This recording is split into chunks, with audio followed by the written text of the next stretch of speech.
Beverly wants to know if the Tellurian plague gets cured in the future. Geordi wants a glimpse into next week's poker game. And Commander Riker is taller in person. Hello, everybody, and welcome to The Seventh Rule with Sirach Lofton. Hello. My name is Ryan T. Husk, and today we are doing a review of Star Trek The Next Generation Season 5, Episode 9, A Matter of Time, written by Rick Berman. Interesting. Directed by Paul Lynch. This was November 16th, 1991. Where were you? How you doing today, Sirach? November 16th. I was around. I'm good. I'm doing great. How are you? Doing just fine, thanks. Everybody, please make sure you like this video, subscribe to the channel, hit the bell icon for notifications. If you're listening in, give us a 5-star rating and a nice review. We'd really appreciate that. Also, visit us on patreon.com/the7th-rule. We would really appreciate and enjoy having you part of the show. So, Sirach, this is an episode. Every once in a while, there's an episode where I'm like, I don't remember this one too well. And every once in a while, there's an episode where I go like, I remember this one very well. This is the latter. I remember this one very well. I've seen it a bunch of times. I knew the character. I remembered the moral of the story. I remembered the situation. It's a very memorable episode because it's not like any episode that I remember ever seeing in Star Trek. Star Trek oftentimes has like 3 or 4 or 10 episodes that are very similar. This one is not that. There's a twist I didn't see coming. And so I just remember it well. So the entire time, all I was thinking was, well, what does Sirach think about this episode? Well, that's a lot.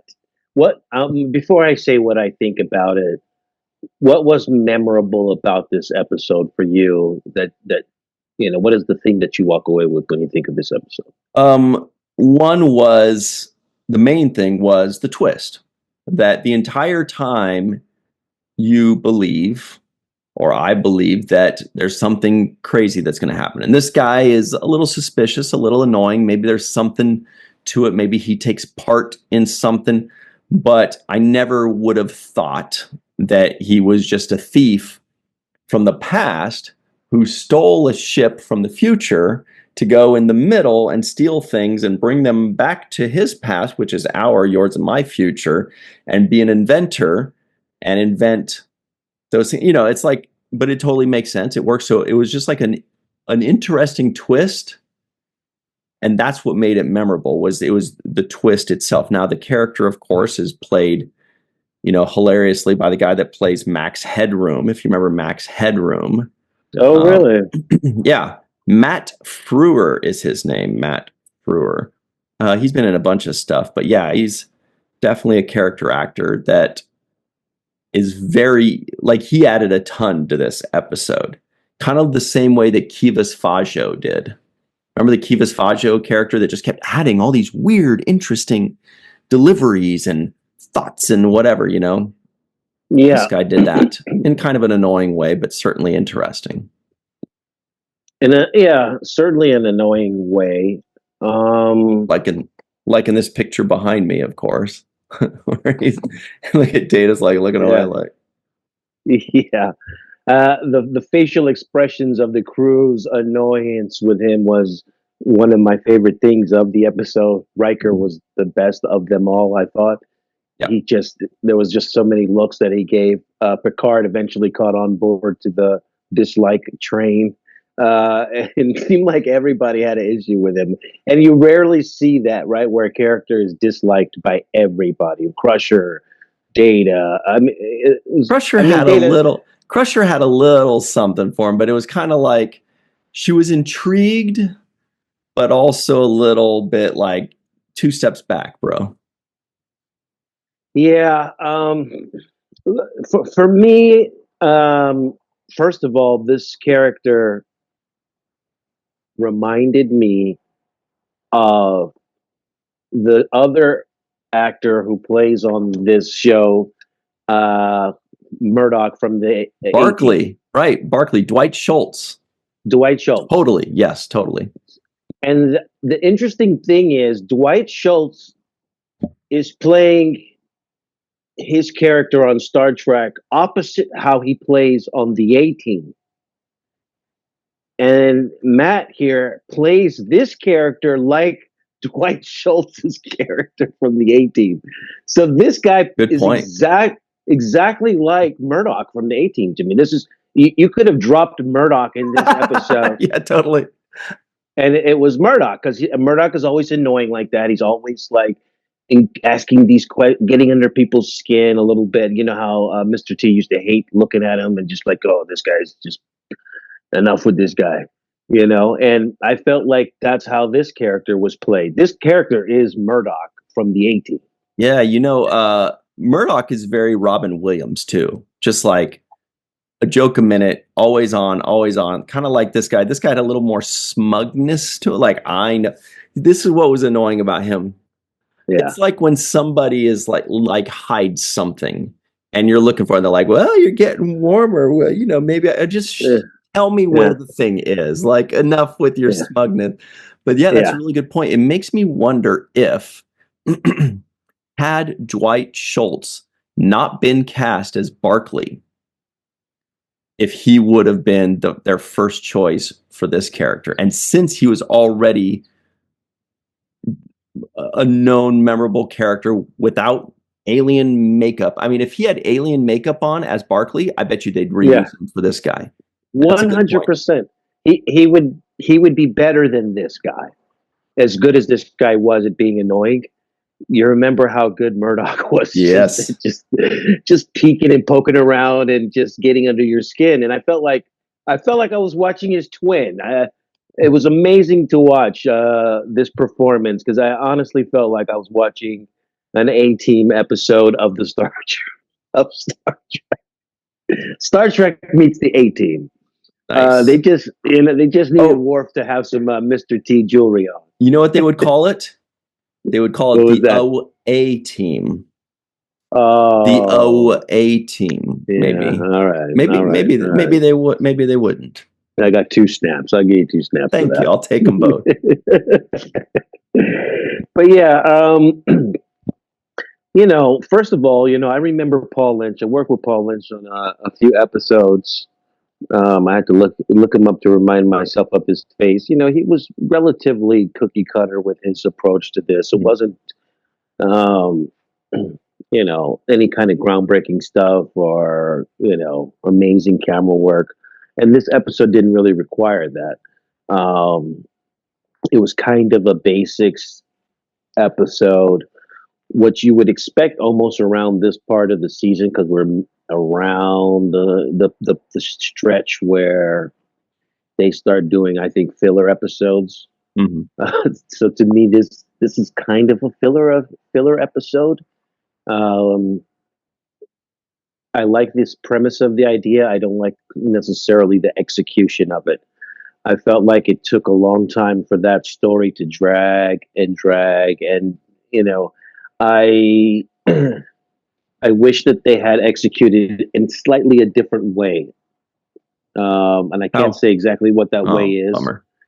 Well, I can say, for one, they could have used a B story in this. I don't recall a B story. Well, the B story was the stuff on the planet. Okay. Yeah. But it was just so intertwined, these two stories. It was kind of like A and A.5. You know what I mean? Yeah, I felt like it basically felt like they were on one story. You're right. It was a very small margin between that gap. But I guess what I'm saying is, the pace that it moved at wasn't complex enough for me. The storyline wasn't complex enough for me. I do get the whole at the very end. That was good. I would have liked more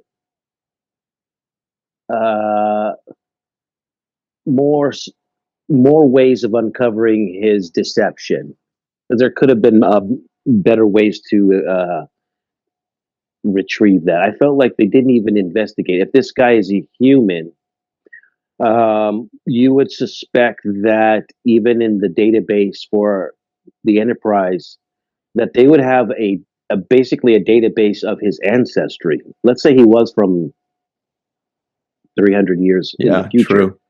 They would look back at his ancestry and say, "Oh, the Rasmussens. Oh, that's right. He comes from the Rasmussens. They from the 20th century, the 17th century Rasmussens from the, you know what I mean? There would be more there." And they didn't investigate in that way to me. I didn't feel like they did any investigatory work on his claims. The other thing is they, some kind of compound analysis of the ship that he was in, some more investigatory work on behalf of the crew.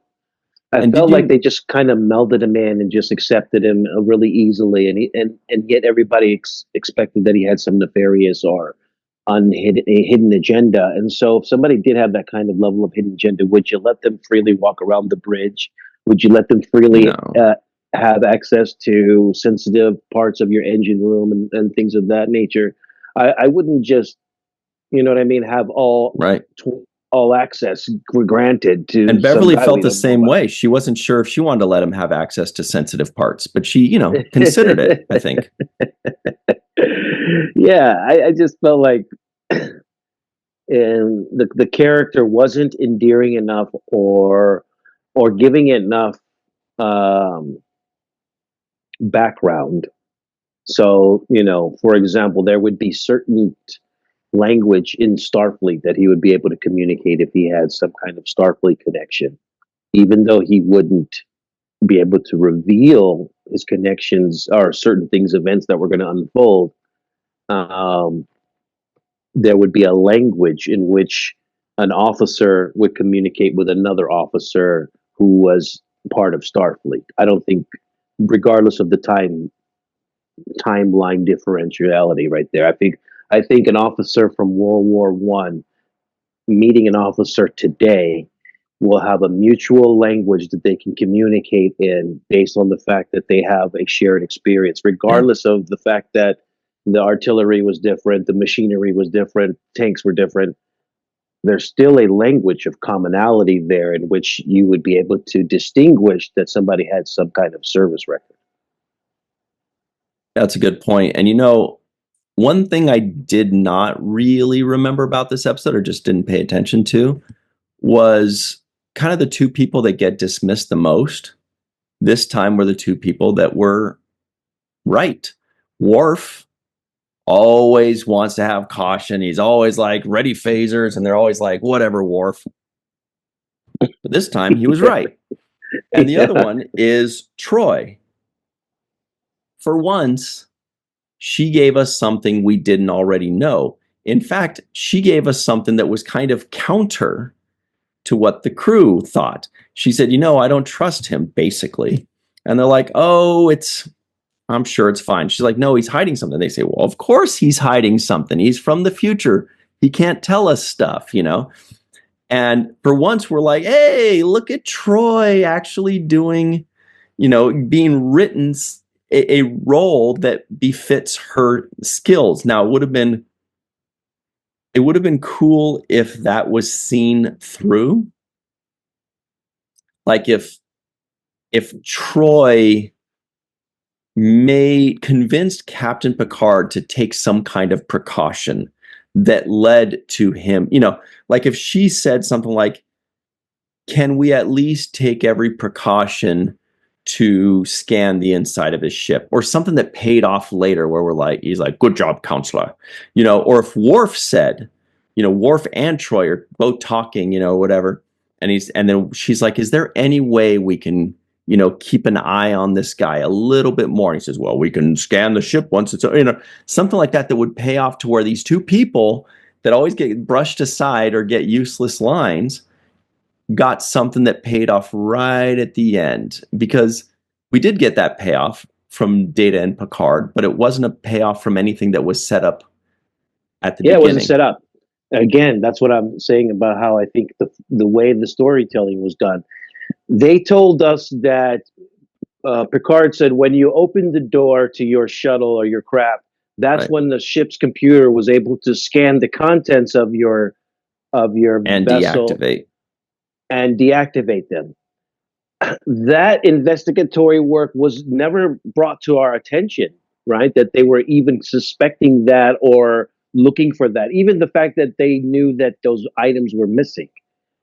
And so, again, they could have told us, Captain, there's some items missing and it seems odd. And then we would have had some investigatory work on, like you said, Troy and Worf working together. Well, scan the contents of his ship. We can't because his ship has a breach. Well, maybe if we get him to open the door, we can find right. And so that kind of, you know what I mean. Right. That kind of storytelling. Here's what I'm thinking is the problem with that then is that it takes away the suspense and twist for us at the end. Because if they do that, then we're not frightened that he's going to get away. We're not, we don't get that twist. But we can still meet in the middle, which is that happens, that plays out. Troi and Worf have a conversation ahead of time where they're like every precaution, something like that. Then this thing plays out the way it does. Data walks him out, and then he says, Picard has his line, but then he says, "Good work, Mr. Worf," meaning Mr. Worf was the one that came up with this thing and did this thing. And then now we have that through line that was built at the beginning, and we can still have that wonderful line by Data where he says, would you like me to take you out conscious or unconscious or whatever he said, which was that's the best Data line because he's just saying it like, I know he says, I presume your handprint will work whether you're conscious or not. That's so Data. I loved it. Yeah, you're about to get messed up if you don't cooperate. That's a great threat. So good. Yeah, so there were elements that I liked about it. There were some that I didn't. And for me, mainly it comes down to pace. And then there's another logical train that's being broken in my understanding of the Star Trek lore.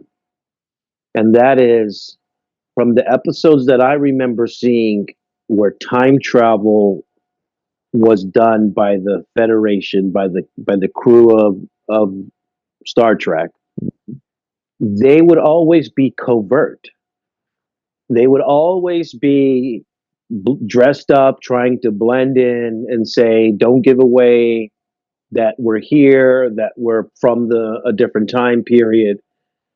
So, because that in itself messes the time, the butterfly effect of messing up of time.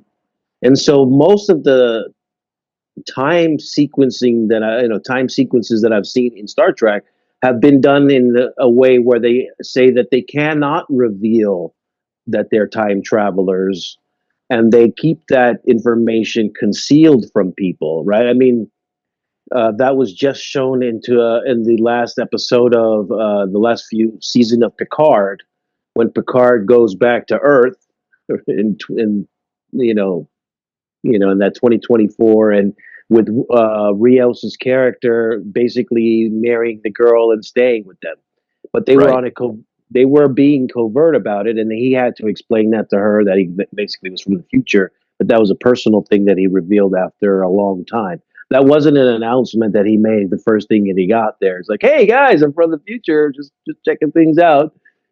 So to me, that in itself messes with time. If you just show up and say, "Hey, I'm here, and I can't tell you why I'm here, but I'm going to observe what you're doing, and here's some surveys for you to fill out." Yeah, I know. Yeah, I know. Tell me all of your information. Yeah, that part doesn't sit well with my logic. That's what I'm saying. If there was a thing where he was more covert about it, and he does pop up and they say, we noticed the temporal displacement, and he's like, "I can't say what I'm here for, and I can't even say what time period I'm from, but I have a mission to do, and I'd like to be left alone to do that mission." If instead of the more, "Hey guys, I'm from a time period. Can't tell you, from the future, but can't tell you what's going to happen. But I'll tell you what is going to happen. These surveys that I got in this questionnaire, I'm just going to conduct a little census. And by the way, do you mind giving me access to all of your restricted areas on board the ship?" That was the weirdest part, because they could be like, "Look, you're a historian. Fine, we believe you." fine, we give you access to the ship. But no, not all the secret things. Just because you say, don't worry, I already know about this stuff. Okay, well, if you already know about it, then you don't need to be walking through it. And all this stuff where he's like, 7, 8, 9 meters. I was right. You guys don't have schematics of the Enterprise 200 years in the future. Of course, you got schematics of everything. You know, like, you know what the ship was like. They have schematics of ships. We'll ask the Matt Boardman and Jason especially Oken. a historian. So that means they have access to all of the high level stuff that's in libraries, all the stuff that's preserved, all the maps that have been handed down. They could just all say, the star map. computer, Yes. what were the dimensions of the Yes. captain's ready room on the USS Enterprise 1701D? And it would say, the captain's ready room was approximately 17 by 9. Yeah. I was going to say feet, but they would say 4 by 6 meters or whatever, you know? Yeah, I just think that part of it was also suspicious to me, and I don't think that they were too welcoming and accepting to this person, and not enough suspicion there for me. Okay, you know what that means? I suspect that it's time for our break, everybody. Yeah. So we're going to jump over to our quick break, and we will be right back on the 7th rule.